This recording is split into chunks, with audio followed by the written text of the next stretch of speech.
Greetings, everyone. My name is Ivan Duran, and I'm the proud superintendent of the Bellevue School District. Thank you for joining our second Superintendent Community Conversation.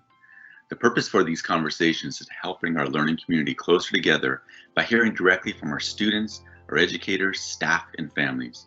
We are at a point today where we'll need to begin to reclaim this community we call school. Today, we will be talking about counseling and mental health. I am joined today by Heather Erickson, one of our high school counselors. Heather works out of Newport High School. Welcome, Heather. Let me just first ask you, how have you been doing during this pandemic? Thank you, Dr. Duran. Thank you for having me, and thank you for this invitation and opportunity to discuss such a critical topic to all of us right now. I'm doing okay. It was really difficult for me in the beginning. I had a bumpy transition. I struggled with the isolation, and I really worried about how I could be effective in the impact of my work. I realized that I relied heavily on being in person, that I was dependent on watching body language and on having my students present with me at school so I could see how they were doing, not just hear how they were doing. And I've had to figure out how to work differently, how to be able to get the information I need to be able to be effective. So it's been a transition. I've learned a lot though, and I've really valued my self-care, my exercise routine, cooking with my husband, and expanding my own mindfulness practices. How have you been doing? I can only imagine how difficult this year has been, and how have you been holding up? Thank you, Heather. Thank you for the question. And it's such a simple question, but there's so much complexity behind it. I would just say that, it has been challenging. I'm like you. I'm doing okay right now. It's been, really just an amazing thing that we've gone through. I never thought, that, I'd be leading the district during the middle of a pandemic. But, I'm really, proud of just the way that we were able to shift, from last March to make the changes into remote. I think our district was set up a little bit better than other districts because we had the secondary laptop, program in place. We have most of our curriculum online, so the pivot was relatively, it was challenging, but I think we had many tools in place to help with that process. But I would say that, as it's ongoing, the challenge has been, we haven't had clear guidelines, we haven't had clear directions, so we've been really having to make it up, on our own in many cases. I'm really grateful to my superintendent colleagues from around me, who have really just been supportive, and we've been able to be, we've been on weekly phone calls just to have conversations and check in and learn from each other. We've learned a lot from the national perspective and even internationally, but, I think as this pandemic has gone on, it's become harder and harder. The last month, over January has probably been the most difficult month of my entire career. Never thought, I'd be facing some of the issues that we faced, and I'm grateful we're kind of coming through it. And like you, on a personal level, it's been, a blessing to be able to be around my two boys so much and to watch them grow, and to be with my wife and just to watch her, caretake for them and to support as best as I can.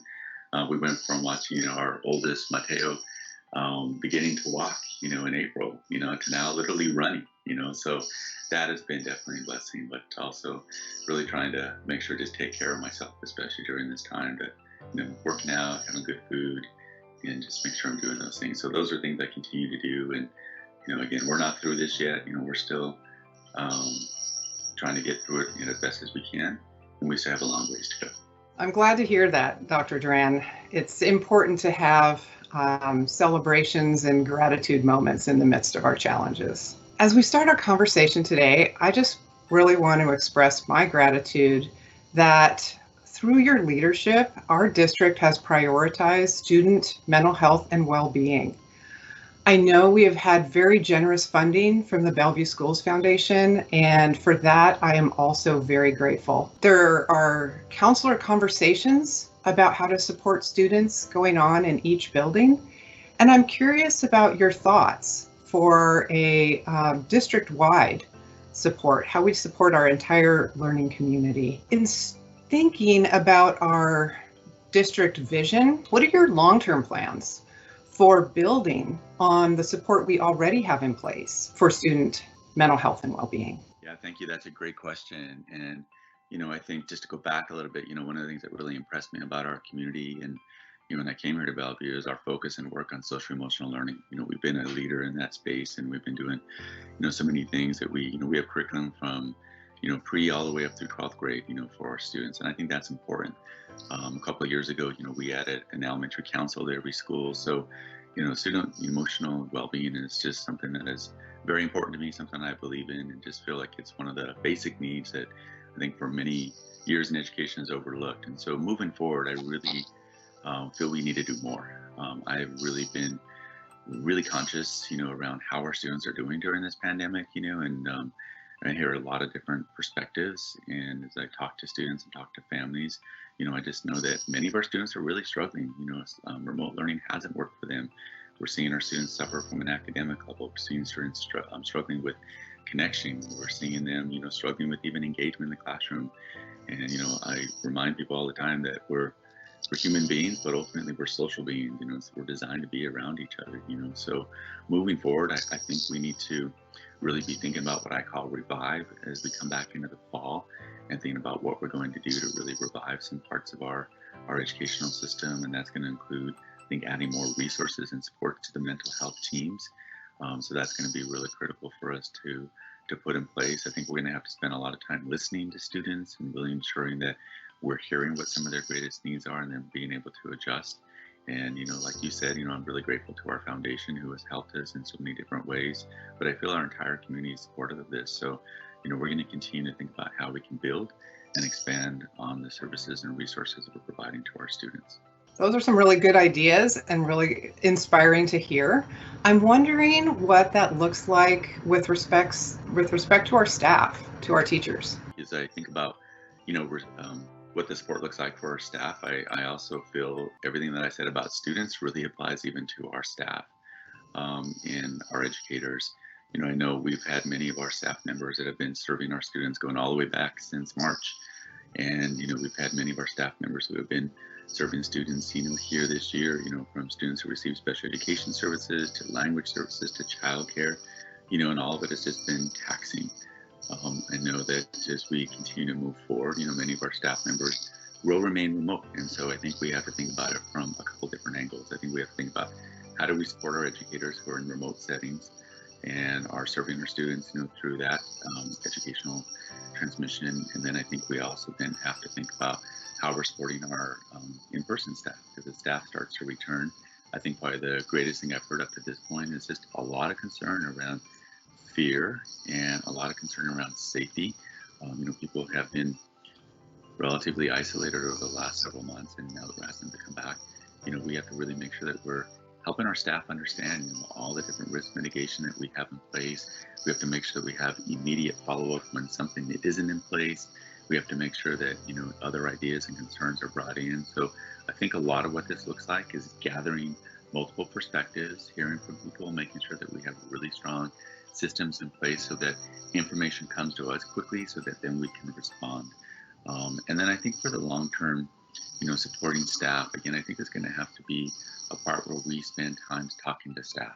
So I've started doing some of that here recently, meeting with educators, meeting with some of our staff members, and just hearing their perspective. And that alone has been really helpful for me to then think about what we can do as a team to further provide more supports. I think as we start to bring more educators in, I think we're going to, again, just have to think about what are ways we can set up time for our staff members to check in with each other, just to have some circle time, to talk with each other, to build connection again. I don't think we can start to reopen schools and then just have schools be the way that they've always have been. I was talking with one of our local business leaders, and as they think about their campuses, they're going to be closed, still for many more months, but they already have some plans in place when they do have more people on campus, just to have people re-engage and to have some fun time with each other and just connect with each other. So I'm really going to be encouraging a lot of that, because I think the tendency is to get focused on the academics right away, but I think we have to be thinking about how we're going to be supporting our educators just the same way we're going to be supporting our students. You make some really good points. I know the pandemic has been challenging and difficult for all of us in different ways.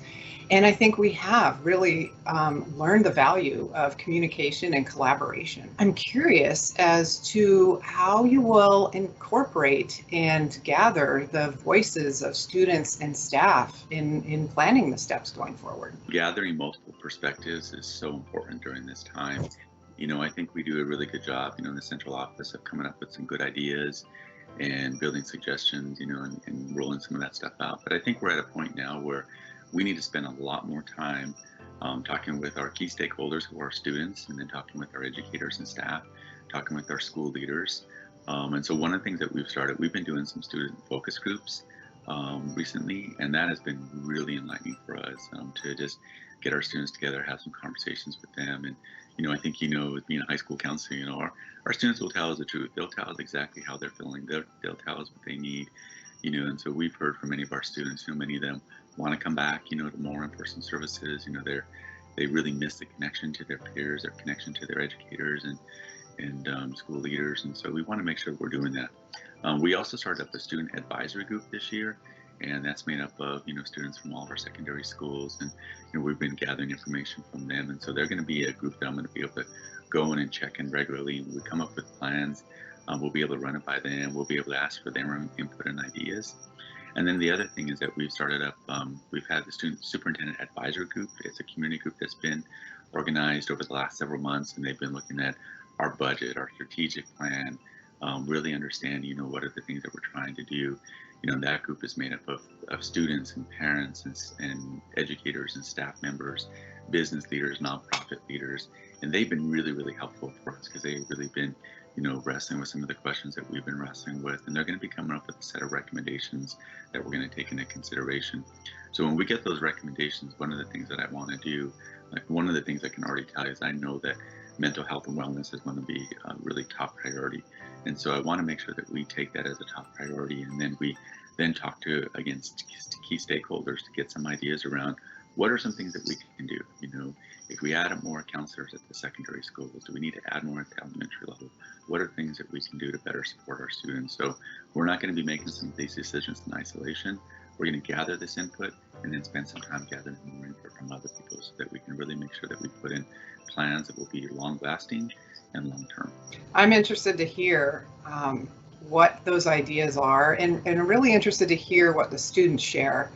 I know that in conversations I've had with them, they are aware that our district is known for high academic standards and a lot of success in that arena. And yet here we are in this space where mental health is a critical priority. And I'm wondering what that looks like going forward to you. Yeah, that's definitely a great question. And, Bellevue has been known for its high academic standards. Matter of fact, I was on a phone call this morning with the Bellevue Downtown Association. And, in my introduction, that's one of the things that was noted around, Bellevue has been a national model for academics. And so, there's a lot of pressure for that still, and it's something that we still need to do. But one of the things that we've been working on is what we're calling a strategic plan refresh. We're not going to redo all the elements of our strategic plan, but we definitely are looking at what can we do to better support our students? What are some things that we can do to better support our educators? And so I think one of the challenges that we have had is that, we, as an organization, still tend to operate in silos. And so social emotional learning is over here. I would even say mental health and wellness is kind of over here. And then we have academics, and you can kind of keep adding on to it. And so we really have to think about how we flatten that and really make sure that some of the things that we really want to ensure happen across all of our schools and our classrooms, really are put into place. So one of them being equity. It needs to be just something that is just at the base of everything that we do, so that we are building strong cultures of belonging so that every student is treated with dignity.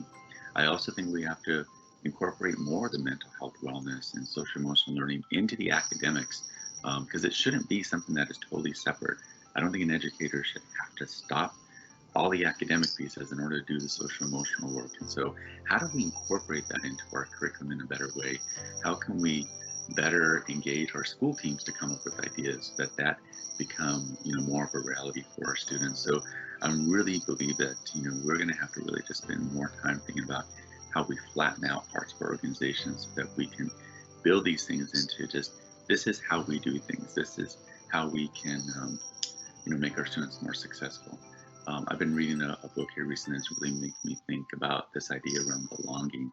And one of the things that they note in it is that a lot of times our students sacrifice some of the key elements of just connection and mental health and wellness for the academic piece. And that's how they get a sense of belonging. But they're really missing out on another core part of themselves. So I don't want any student to be missing out on that. So I'm really hopeful that we can, come together as an organization, brainstorm, and come up with further solutions so that we can incorporate more of this into just the core business of what we do on a day-to-day basis. So Heather, I have been reading so many articles over the last several months about the well-being of students during this pandemic. I have read something recently and talked about, we continually talk about the academic learning loss that students maybe experience this time, but we haven't spent as much time talking about what about the social, emotional loss? What about the peer connection loss? So what are you hearing from students, and how would you say they are holding up right now? That is a question that I mull over in my mind, and I ask students. It's usually how I lead off a conversation with students, even virtually, checking in with them to see how they're doing. And I get a variety of responses. Some students talk about how hard it was at the beginning and that they've learned some strategies and they're doing okay. Some students found this year to be way more challenging than last year because they never did get to meet their teachers in person to begin with, and they didn't have that sense of classroom and going from class to class during passing periods. And it was a lot harder to just start in one room. There have been a few students who actually found that they enjoyed online learning, that struggled with anxiety in a social or school setting, and they're attending class more and they're actually more engaged.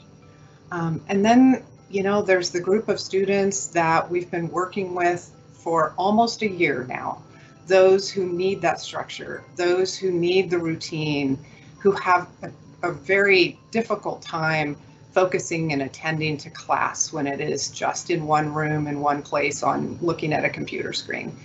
And I think we've made a lot of progress. I think we've come up with some good ideas, but I don't know that we have really helped them to thrive in this situation. And we're still working on that. And then there's the group of students that I think we are concerned about because we don't know. I haven't been able to reach some, or I have, and we've come up with a pretty comprehensive plan to help them re-engage, and then they disappear again. So we worry about the unknown, about what we're not hearing, and we will continue to try to connect with those students. I want to take it a little bit further, Heather, with that last point you made. And so as you talk to your colleagues and as you work with students, what are you and your colleagues seeing that are our deepest concerns right now for our students? Well, as we both talked about, we have built up our ability to communicate and collaborate even virtually, and our teachers have been very good at sharing their concerns with us, with counselors and administrators, about the students who are no longer engaging in class, the ones who never showed up, or the ones where they just have within their interaction online a concern pop up where they're worried about their well-being. And I would probably say that the categories, the themes that I hear are first and foremost student engagement, as we've talked about. So those students where we're all struggling to really help them engage in their learning. And then there's those who continue to struggle with anxiety and depression. And we work with our community partners, our mental health partners, to make referrals to help those students get the ongoing support that they need. But oftentimes they also talk about the challenge of doing it virtually and really feel that they need to be in person to be able to do that, which is part of why we've started to offer some in-person mental health support in our schools. And really looking for healthy and safe ways where we can bring the kids in and have that face-to-face interaction to support them. And then I think we all wonder, and so then therefore worry, about what learning looks like going forward. Are we understanding enough of the current curriculum to be able to go on to the next level? Do we need to make adjustments along the way? Do we need to make adjustments when we do return in person and are planning for, higher education and next steps in reaching goals? So I think that's on the minds of staff and students, maybe differently, but it is something that we're all having continued conversations about going forward. So are there signs of resiliency from students during this pandemic? And I'd like to know what they are, and then how can we support and grow that resiliency in our students? Yes, we have some amazingly resilient students. In fact, I believe you had a good conversation with two of them not very long ago, and you've probably been talking to many more. I learn from them every day when I see them lead, see them drop into class, leadership classes, link crew, and watch the students conducting a conversation and facilitating learning happening. So we do have some very resilient students, and I hope that we can build on that. I think that part of what that looks like is rewarding the attempt. I think we're very good at helping students learn by rewarding the correct answer. That's kind of how our education system has been built. But what would it be like to reward attempting? It doesn't have to be right, but come to the conversation, give us your first take at understanding what it is, and let's build on that. I think too often students are worried about being wrong, so they don't want to try. And the more we reward trying, then the more we're going to build that confidence. Resiliency is knowing and being confident that when we hit a speed bump in life, we're going to be able to get through it.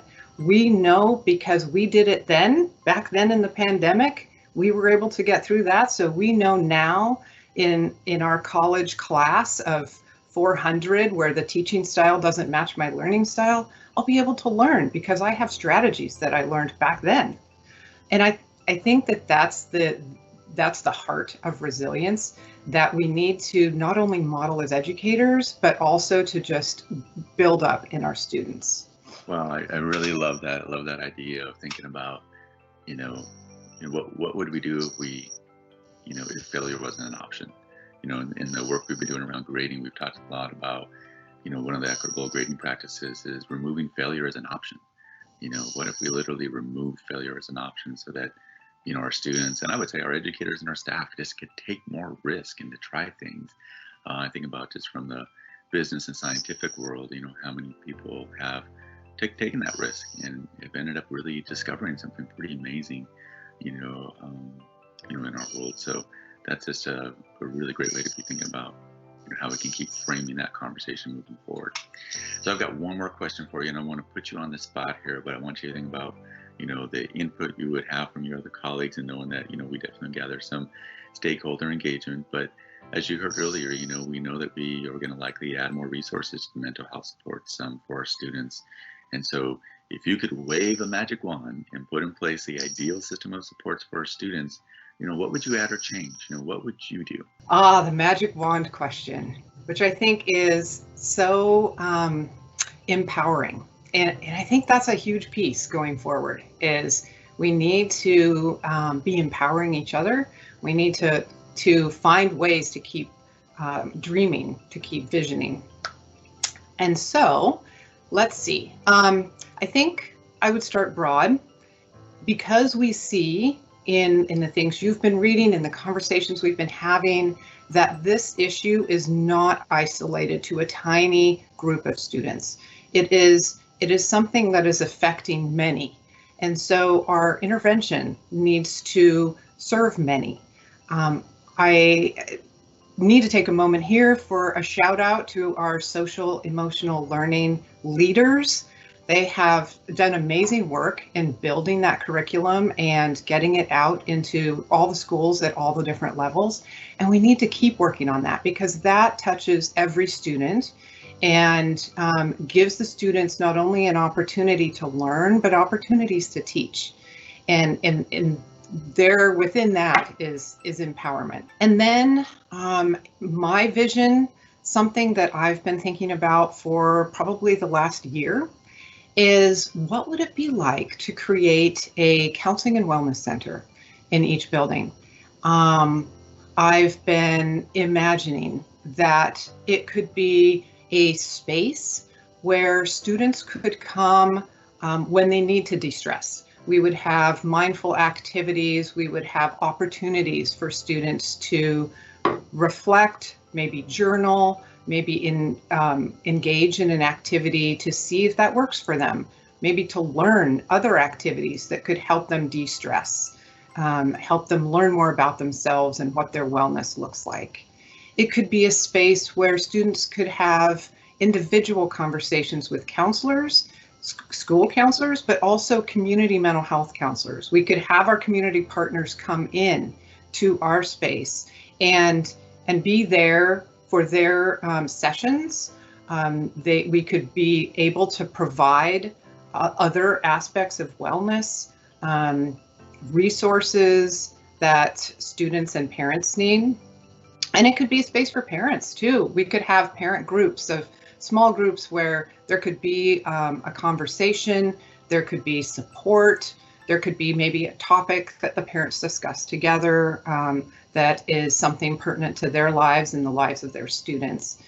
And I know all buildings are different, and when we start to talk resources, it might look different for every building, so it doesn't need to be exactly the same. But I think that when we have that opportunity to look at what is that space going to provide, then the rest of the details will fall into place. So I really appreciate that question because it's in the midst of this challenge, in the midst of talking about all the things that are difficult, I think it's so important to be forward-looking, to imagine and dream, and to prompt each other to do that, to think about, what does your amazing work look like, and what do you need to be able to do that? That's going to be our resilience going forward, and that's going to be how we continue to make the Bellevue School District one where all students, each and every student, thrives and succeeds and reaches their goals. Well, wonderful. Well, I want to just take this time now just again to thank Heather Erickson for joining us in this Superintendent Community Conversation. Again, this is a series of videos that we're going to be putting together just to gather more input from students, our educators, their families. And so thank you, Heather, for taking the time to be part of this today. And I really look forward to the ongoing work and to see what we can do to make some of those ideas that you have come to life in the near future. Thank you all.